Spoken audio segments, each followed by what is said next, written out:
pétition et plaidoyer devant le juge d'instance et devant la juridiction d'appel. Ce qui m'amène à dire, Monsieur le Président honorable assesseur, de déclarer irrecevable l'appel de Monsieur le procureur est sur le fondement des dispositions de l'article 593 du Code de procédure pénale. Quel est l'article 593? Cet article dit que l'affaire est dévolue à la cour d'appel dans la limite fixée par l'acte d'appel et par la qualité de l'appelant.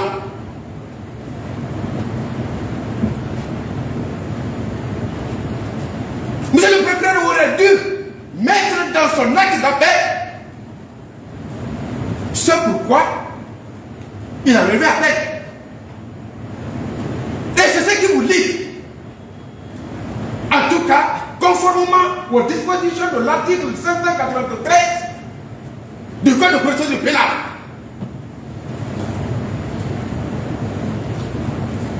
Dans son acte d'appel, vous avez certainement votre copie.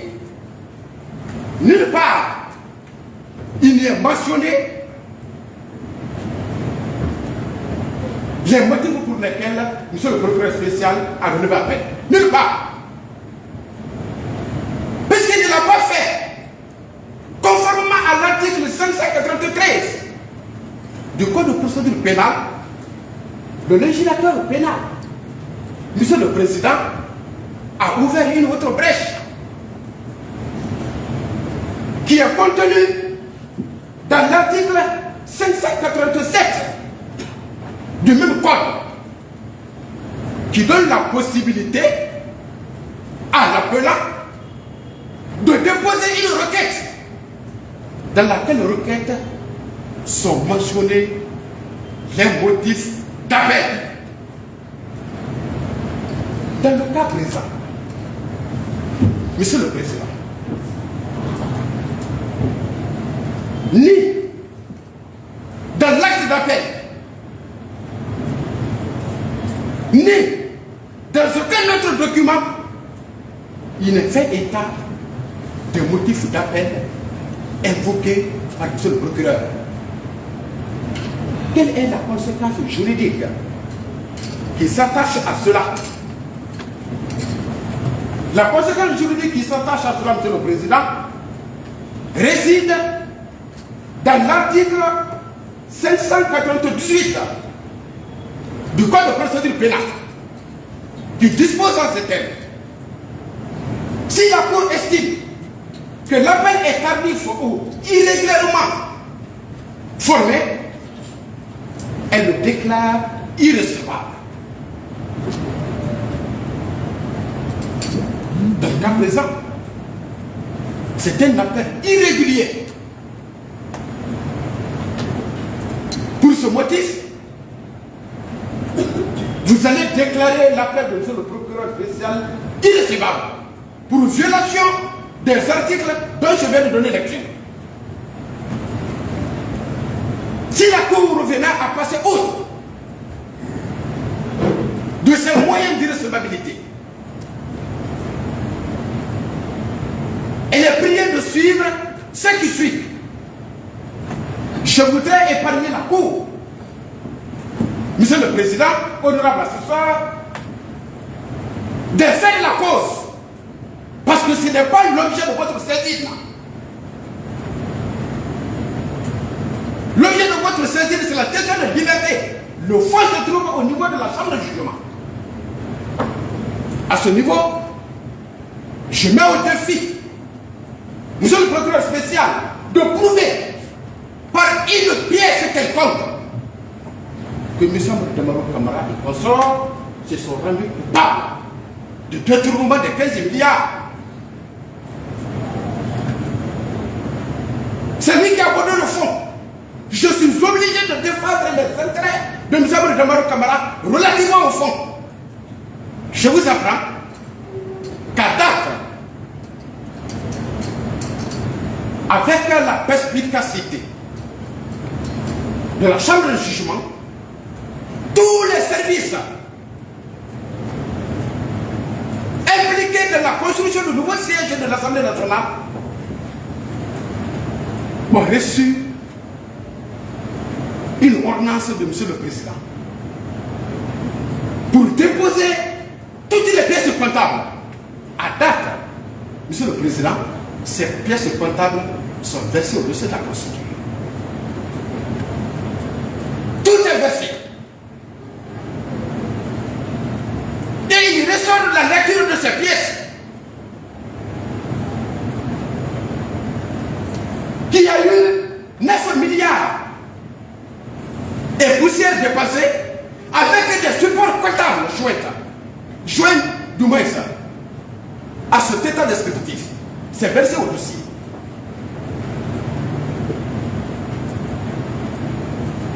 Monsieur le gouverneur de la BCNG a reçu son exemplaire et il a répondu en fournissant le relevé bancaire de l'Assemblée nationale à la date du 3 décembre 2021. Il apparaît clairement dans ce relevé bancaire qu'il est resté un seul créditeur de 6 milliards 13 millions de francs sur le compte de la BCNG. Ça, c'est une évidence. Pour que monsieur le procureur ne peut pas reconnaître cette évidence qui est versée au dossier. Sa mission, monsieur le Président, honorable assesseur, je le dis, ce n'est pas seulement de vouloir la détention des paisibles citoyens, la détention des paisibles citoyens. Son rôle aussi, c'est de défendre la liberté individuelle des citoyens. C'est en cela qu'il a investi la mission de requérir à charge et à décharge. Mais il ne le fait pas, monsieur le Président. Nous sommes de Maro Camara fait l'objet d'acharnement. Monsieur le Président, pour dire que monsieur le procureur spécial s'acharne contre M. de Maro Camara, je vous prie d'écouter avec moi l'alinéa 5 de l'article préliminaire du Code de procédure pénale qui dit ceci. Les personnes se trouvant dans les mêmes conditions, dans les conditions semblables et poursuivies pour les mêmes infractions doivent être jugées selon les mêmes règles.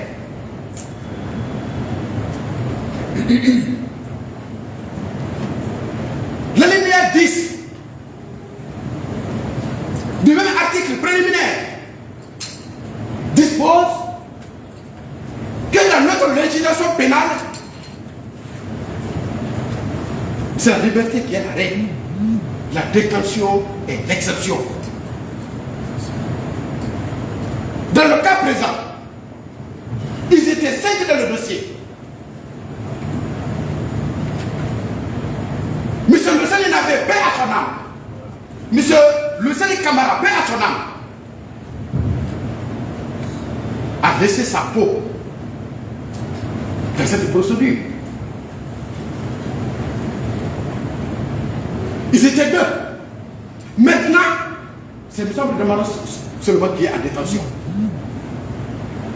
Tous les droits du autres sont en liberté. Ceux qui violent frontalement l'article 7, l'alinéa 5 de l'article préliminaire de notre code de procédure pénale.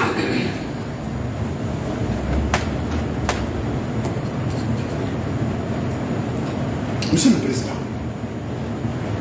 dans ce dossier, M. Amadou de Maro Camara a le cœur net. Il ne se reproche rien. C'est pourquoi, au regard de tout ce que nous venons de dire, et conformément à l'article 596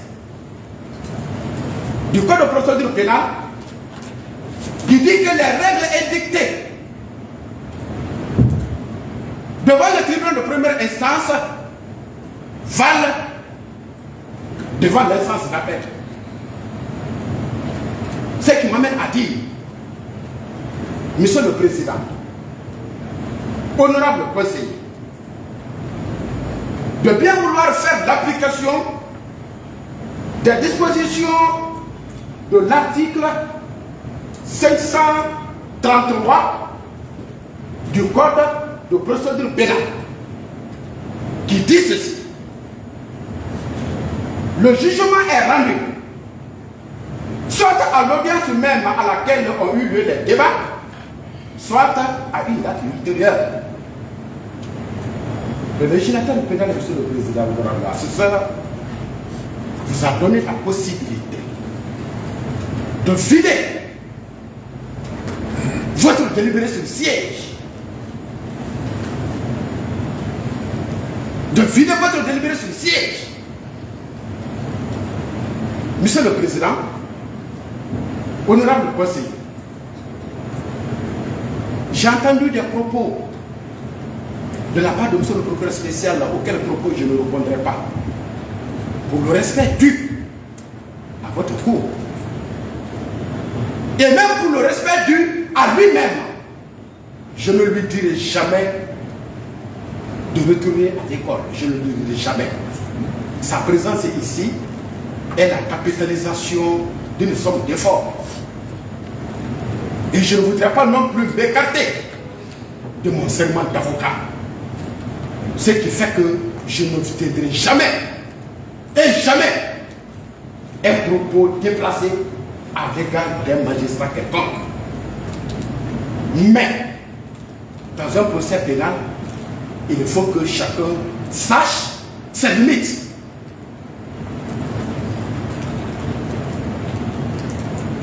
Monsieur le Président, au regard de tout ce que nous venons de dire,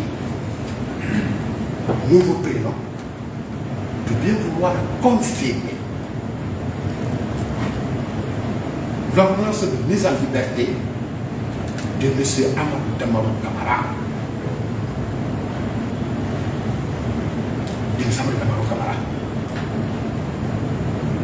Il a fait plus de 18 mois en détention.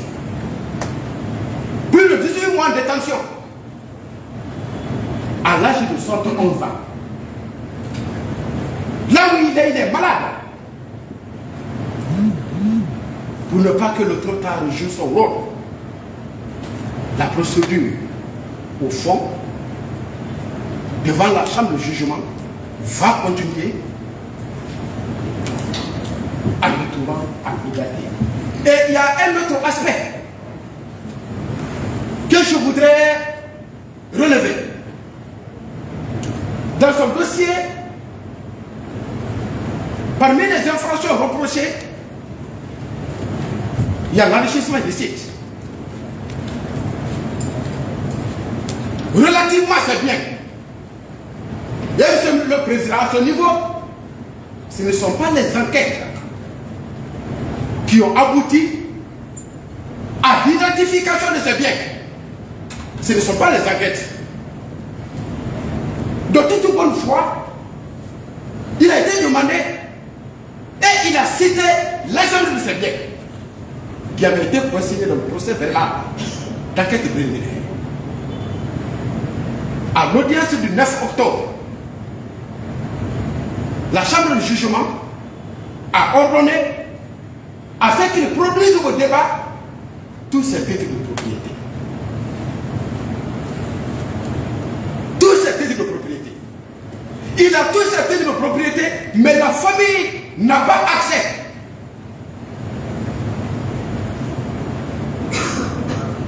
Lui, il est en détention. Qu'est-ce qu'il va faire pour entrer en possession de ces titres de propriété pour justifier l'origine illicite de ces biens? Et je vous apprends que l'acquisition de certains de ces biens sont aussi vieilles ou plus vieilles que moi qui vous parle. il faudrait bien que la possibilité lui soit offerte pour qu'il puisse aller chercher ces titres de propriété en vue de les produire. C'est cela aussi l'équité dans le procès pénal, qui est consacré même à l'alinéa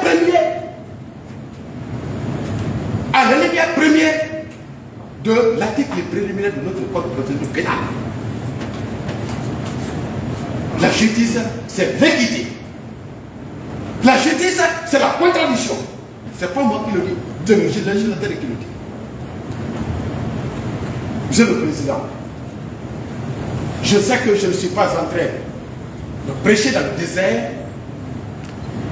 Je sais d'ores et déjà qu'en l'absence de motif d'appel, vous ne pouvez que confirmer l'ordonnance de mise à liberté de M. Amadou Camara. J'ai plaidé et je vous remercie. Merci beaucoup, Maître Kouyaté. Oui. Merci, Monsieur le Président. Je vous avoue sincèrement que j'ai été à plus d'un titre insatisfait de ce que le ministère public a présenté comme motif de son appel contre la décision de mise en liberté. Pour un jeune avocat que je suis, ayant au moins connu une bonne partie de ce vaillant ministère public, j'ai relevé simplement que lorsque nous sommes en mauvaise position, nous laissons le dossier d'un côté pour s'attaquer parfois aux personnes. Le ministère public, dans sa narration des motifs d'appel, a péremptoirement déclaré que la décision déférée aurait été entreprise par méconnaissance des dispositions pertinentes relatives à la détention. Monsieur le Président, ce ministère public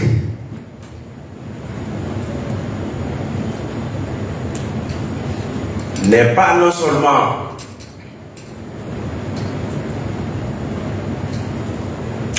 en harmonie et en phase avec les éléments du dossier. Deuxièmement, j'ai l'impression que jusqu'à date, ce ministère public n'a pas encore reçu la décision de mise en liberté. Sinon, pour un professionnel talentueux qui est ce vaillant représentant du ministère public, il aurait simplement développé des motifs de droit juridique et soutenables, en tout cas devant une formation de la CRIEF que vous êtes, surtout la Chambre des appels. J'ai été heureux lorsque je l'ai vu à l'audience. Monsieur le Président, lorsque dans un tâtonnement, le ministère public parle de dilapidation qui a été commise, c'est une manière simplement d'impressionner ou de faire certainement de l'écho dans la presse, alors que nous avons notre objectif à rechercher, celui de la démonstration juridique de l'inexistence des raisons et motifs valables susceptibles de justifier le maintien en détention de l'honorable Amadou Damaro Camara. Monsieur le Président, lorsque le ministère public invoque maladroitement les dispositions relatives aux effets du mandat décerné par le juge d'instruction. Ces effets sont prévus par l'article 288 du Code de procédure pénale guinéenne. L'article 288 dispose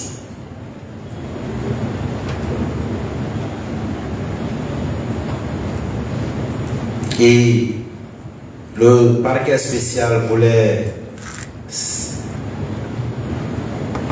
faire spécifiquement allusion au deuxième alinéa du dit article.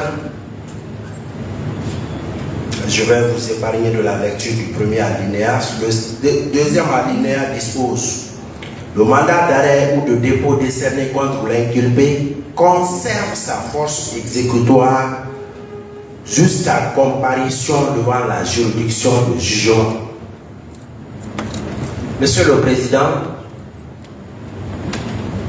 pour tenter de soutenir son appel, le ministère public pense que cette disposition que le législateur a voulu dire que lorsqu'un mandat est décerné par un juge d'instruction, que le mandat doit demeurer et continuer à produire tous ses effets jusqu'à la fin de la procédure. Mais peut-être qu'il peut être à mesure d'impressionner ce public à un certain moment, mais pas vous, puisque vous avez entre vos mains les mêmes instruments juridiques que le ministère public. Lorsque le législateur précise un mandat décerné, produit ses effets jusqu'à la comparution, juridiquement, lorsque le prévenu, puisque dès lors qu'il comparaît devant la juridiction de jugement, il acquiert la qualité de prévenu. Dès sa comparution, le mandat tombe. Toutes les mesures relatives à la détention, toutes les mesures relatives à la liberté doivent désormais être présentées et examinées par cette juridiction de jugement. Mais lorsque le ministère public estime que le mandat décerné contre M. Amadou Damaro Camara doit continuer à produire ses effets jusqu'à la fin de la procédure, je pense que c'est la preuve éloquente d'un manque d'arguments juridiques. Le deuxième aspect, Monsieur le Président, de mon intervention est strictement technique et juridique. C'est la procédure, la spécificité de cette procédure. Peut-être que certains, moi je suis très heureux puisque je ne suis pas à la première audience de l'appel du ministère public contre une décision rendue à l'audience par une juridiction de jugement. Mais certainement le ministère public, ce dossier pourra servir d'expérience et de jurisprudence pour lui. Le fond du dossier n'est pas soumis à votre analyse. Vous n'avez pas les éléments sur la base desquels vous pouvez être amené à pencher un seul instant sur le bien fondé ou non de la poursuite. La question qui se pose aujourd'hui, c'est de savoir est-ce que M. Amadou Damaro Camara doit-il être maintenu en détention? Et la réponse à cette question, Monsieur le Président, elle est réglementée devant toutes les formations, que ce soit devant le cabinet d'instruction. Nous avons dépassé ce stade, que ce soit la formation de jugement, il y a les conditions et les éléments en l'absence desquels, même si la détention avait été ordonnée, la personne placée en détention doit être mise en liberté. Et d'ailleurs, ce qui est malheureusement dans notre système judiciaire rarissime, ce sont les décisions de mise en liberté d'office. C'est rarissime dans notre système judiciaire, malheureusement. Or, Monsieur le Président, ailleurs, lorsque une des circonstances ou les circonstances ayant prévalu au placement en détention d'un inculpé ou d'un prévenu disparaît, la personne concernée doit recouvrer sa liberté. C'est le sens, d'ailleurs, de l'article préliminaire de notre code de procédure pénale qui fait de la liberté la règle et la détention l'exception. C'est pourquoi, lorsque vous allez parcourir les dispositions de l'article 235 du code de procédure pénale réglementant les conditions de la détention, vous allez relever, Monsieur le Président, un certain nombre de choses. Mais certainement, le ministère public est plusieurs fois, ce sont des aspects qui échappent à leur analyse. Le législateur exige que pour qu'il y ait la détention, la première condition, c'est la preuve. Ces éléments-là ne peuvent être atteints par le placement sous contrôle judiciaire de la personne concernée. Mais Monsieur le Président, dans le dossier de la procédure, je vais simplement vous faire remarquer que lorsque le législateur in extenso dispose que la détention provisoire ne peut être ordonnée, à l'article 235, la détention provisoire ne peut être ordonnée ou prolongée que s'il est démontré,